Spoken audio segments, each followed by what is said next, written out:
Pemirsa, pemerintah Provinsi Bali melakukan berbagai upaya untuk menangani wabah COVID-19.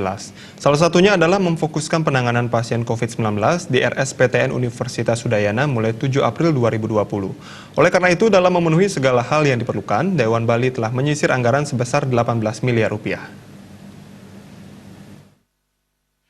Ketua Praksi PDI Perjuangan DPRD Provinsi Bali, Dewo Made Mahayadnya menyatakan, Rumah Sakit PTN Universitas Udayana ditunjuk sebagai rumah sakit khusus penanganan COVID-19 di Bali. Segala penunjang rumah sakit tersebut juga harus dipersiapkan.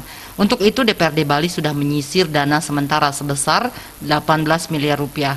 Penyisiran dana ini akan terus dilakukan sesuai dengan perkembangan wabah COVID-19. Ada rumah sakit khusus untuk isolasi atau menerima penderita wabah ini, COVID-19 ini, dan itu ditunjuk RSPTN UNUR.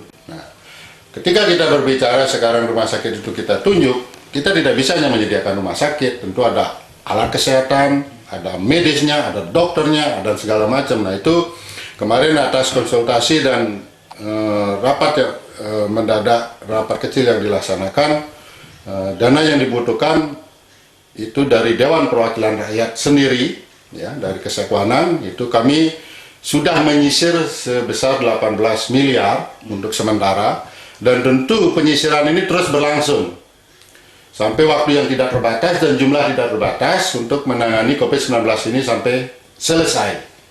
Nah itu yang bisa kami lakukan dan itu sudah kami lakukan, dan Astongkare nanti tanggal 7 April rumah sakit itu siap untuk menerima, sehingga siapapun yang sudah terdampak, terpapar atau positif COVID-19 itu akan langsung dibawa ke RSPTN di UNUR, tidak lagi ke rumah sakit umum, sehingga masyarakat bisa lega.